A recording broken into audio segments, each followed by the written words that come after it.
Okay, in the previous lecture we have discussed about marginal utility and total utility, and we have known and we have seen the differences between the two. So we go on forward to explain the law of diminishing marginal utility. So as we have discussed, marginal utility is the additional amount of satisfaction that is added to the total utility when you consume an additional amount of good. So here the law of diminishing return says that your marginal utility keeps on decreasing when you add or when you consume more or more of that good.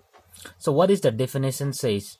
So the additional utility which a person derives from a unit in his consumption of a good diminishes with every unit increase in the consumption of that good. Diminishes means it keeps on falling or it keeps on decreasing. So the additional utility that you derive from consumption of a particular good will keep on diminishing with the extra additional unit of good that you are consuming.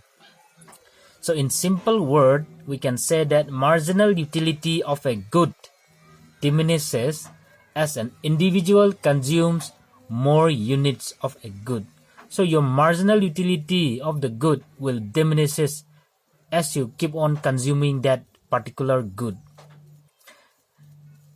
Again, in other words, as consumer takes more units of good, the extra utility or satisfaction, that is the marginal utility he derives from an extra unit of a good, goes on falling.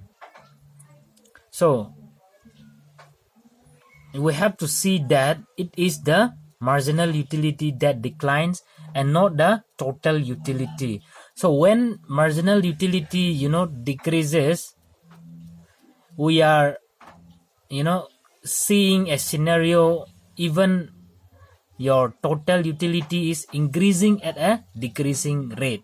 So it is the marginal utility that declines and not the total utility. So the total utility increase, though it is increasing at a decreasing rate because your marginal utility declines once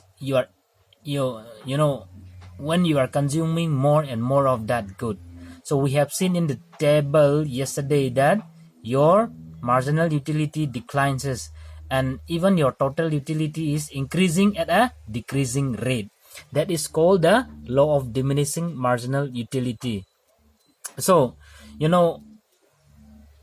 generally all human wants or desires are unlimited, but each single want is satiable, which means we are able to satisfy our desire for a particular good.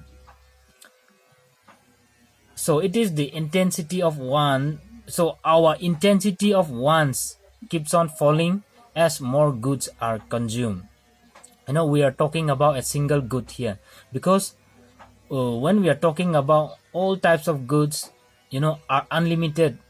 Our desires are unlimited, but our single one is in a situation of satiable. Satiable means it is able to satisfy. So let's take an example of an apple. So you like apple, and when you eat an apple, you are deriving utility from that apple. But when you keep on adding apple, 2 apple, 3 apple, 4 apple, the more you eat, you will get fed up of the taste of the apple, which means that the utility that you are deriving from that apple keeps on decreasing. So for a single good, your wants can be satisfied. It is satiable. So it is the intensity of wants which keeps on falling as more goods are consumed for a single commodity. So once you reach a saturation point, saturation point would mean your marginal utility is 0, and at that point you would not, or individual wants no more units. You don't want to take any more of that units. That is, zero marginal utility of a good implies that individual has all that he wants of the good. So your marginal utility 0 is 0, or your saturation point has reached, which means that you don't want to consume that goods anymore because it is already satisfied. And we have explained this table in the previous lecture, previous lesson, previous topic. So let us have a quick look at this table once again to explain the law of diminishing marginal utility. So you are taking a cup of tea per day, and this is your total utility, and this is your marginal utility. And we can see here that your total utility is increasing, but it is increasing at a decreasing rate when you know the value of marginal utility. So it is increasing once you are taking additional amount of cup of tea. Your total utility increase from 12 to 22, which means that you are getting a marginal utility of, or your additional unit of 10 utils when you are consuming 1 cup of tea to 2 cup. You are shifting your consumption from 1 cup to 2 cup, and your total utility increased from 12 to 22. So you are getting an amount which is equal to 10 utils extra unit by consuming another unit of coffee or tea. So when you see that you increase your amount of consumption of tea, your marginal utility, your the total the marginal utility that you are getting keeps on decreasing. See, from 12 to 10, 10 to 8, 8 to 6, 6 to 4, 4 to 2, 2 to 0. And after a saturation point, even when you are consuming a good or you are consuming tea, your marginal utility is negative, which means that you are not deriving any utility from that consumption of good.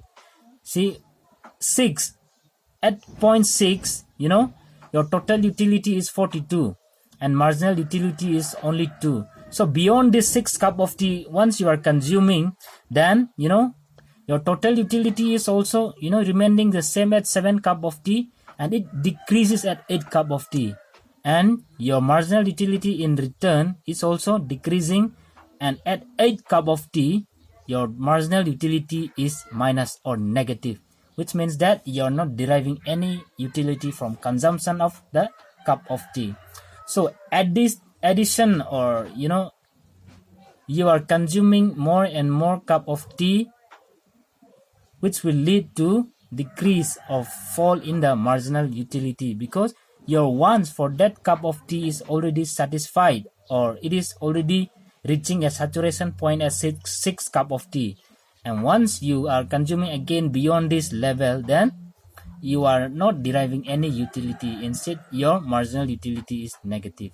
So while consuming additional amount of cup of tea, the additional amount of utility that you get keeps on declining, as seen in the table. That is the diminishing marginal utility. Okay, so we represent the law of diminishing marginal utility in the graphical form. So we are plotting the values in the graphical form. So it will be seen from this figure 1 that up to 6 cup of tea consumed per day, marginal utility up to 6 cup of tea, marginal utility, though it is diminishing, it is still positive till 6 cup of tea. Till 6 cup of tea, the marginal utility, though it is decreasing, it is still positive. So therefore, up to 6 cup of tea, the total utility from taking cups of tea will be increasing. So total utility will be increasing till 6 cup of tea, because the marginal utility, though it is diminishing, it is still positive. That is why even total utility will be increasing. But let us see at 7 cup of tea. At 7 cup of tea, this 7 cup of tea does not make any addition, to the total utility. So 7 cup of tea, it is not, increasing any utility. From 42, it is remaining only at 42. So total utility remains the same at 7 cup of tea. So marginal utility of the 7 cup of tea is therefore 0. So we can say that since total utility at 7 cup of tea is remaining the same, we can say that the marginal utility derived from 7 cup of tea is 0. So if the consumer increases his consumption beyond 7 cup of tea, marginal utility becomes negative. So at 7 cup of tea, your marginal utility goes beyond x axis. That means it is becoming negative. But till 6 cup of tea, it is still positive, and total utility is also, increasing. Though it is diminishing, it is still positive. I mean, though it is diminishing, it is not increasing but diminishing, but it is still positive. Total utility is still positive at 6 cup of tea. But beyond this 6 cup of tea, let's say 7, then, the total utility declines, or which means that your marginal utility becomes negative, going beyond x-axis. So MU curve, that is this curve goes therefore below this x-axis, that is negative. So obviously beyond 7 cup of tea, 7 cup of consumption of tea, your total utility will be declining. So once you reach this 7 cup of tea, your total utility declines. So thus beyond consumption of 7 cup of tea, consumption of an additional unit cup of tea provides this utility rather than positive utility. So beyond this 7 cup of tea, your additional amount of tea will give you this utility rather than positive utility. So once you keep on adding your consumption of cup of tea, your marginal utility keeps on declining or falling, and your total utility is also increasing at a diminishing rate, and it will go down to negative after a saturation point is reached. This is called the law of diminishing marginal utility in a graphical form. So the shaded portion are the marginal utility that you get in consumption of additional amount of cup of tea, which is also represented here. And you will see that your marginal utility keeps on declining until it reaches a point of saturation, and beyond that your consumption or additional amount of consumption will give you a negative utility or disutility instead of giving you a positive utility. Okay, the next topic is uses of law of diminishing marginal utility. So basically, there are two uses of this diminishing marginal utility. The first one is it helps us to derive law of demand, and the second one is it explains value paradox. So number one, it helps us to derive law of demand. So because of this diminishing marginal utility, we are able to derive law of demand. So we will discuss in detail how to derive this law of demand in the next chapter. So how does it help in deriving law of demand by using this diminishing marginal utility? So the first point is marginal utility curve is downward sloping. So the downward sloping of the marginal utility curve has an the downward sloping has a important implication for consumers' behavior regarding the demand for goods. So because of this downward sloping of marginal utility curve, which is playing a significant important implication for the consumer's behavior regarding demand for goods. So why do the demand curve slopes downward, we can ask? It is because of the diminishing marginal utility. So from this, we are deriving the demand curve. So another significance of diminishing marginal utility for the theory of demand is that quantity demanded of a good increases as the price falls, and vice versa.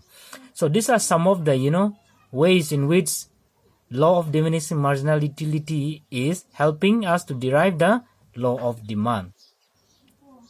Downward sloping would mean that for the theory of demand is that quantity demanded for a good increases as the price falls, and also vice versa.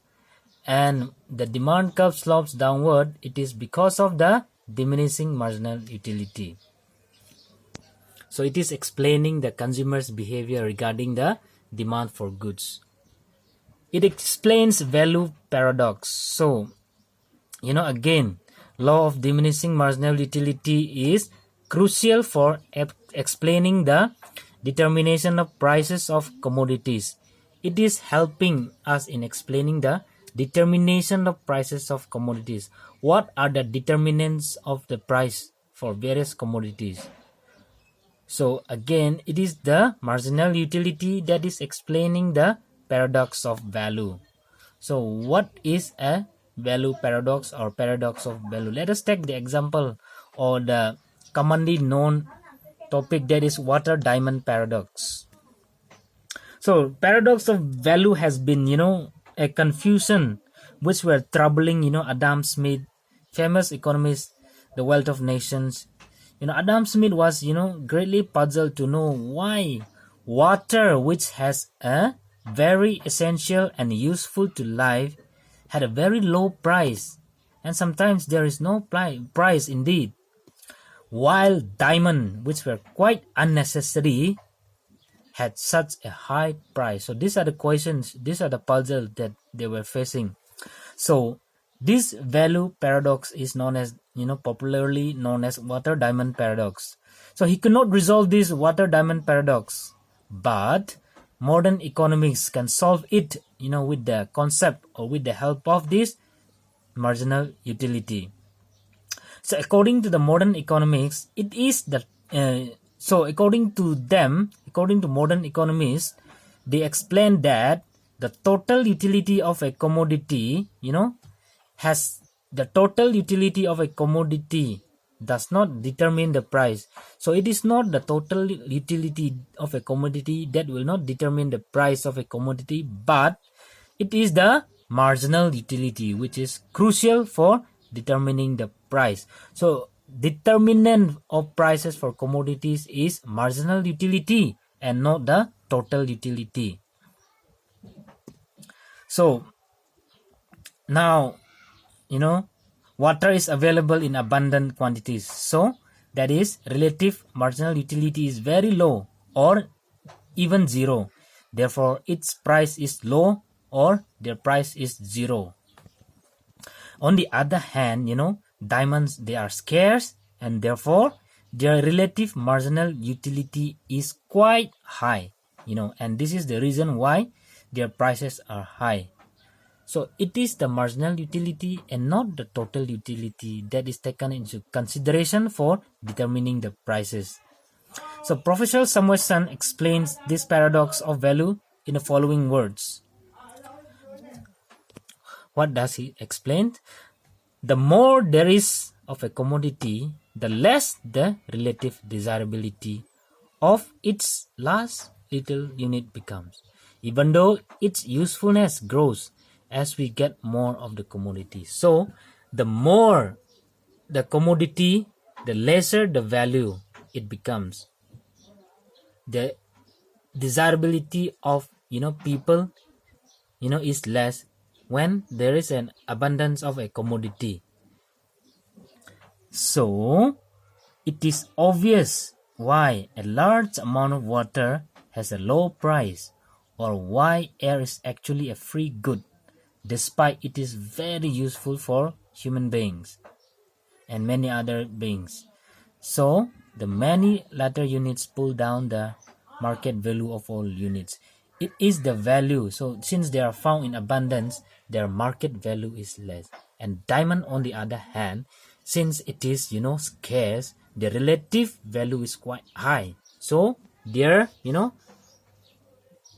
value or their prices will go up. So by using this marginal utility, we are able to determine or we are able to see the determinants of prices. It is the marginal utility that will determine the price of a commodity and not the total utility. So these are the two main uses of diminishing marginal utility.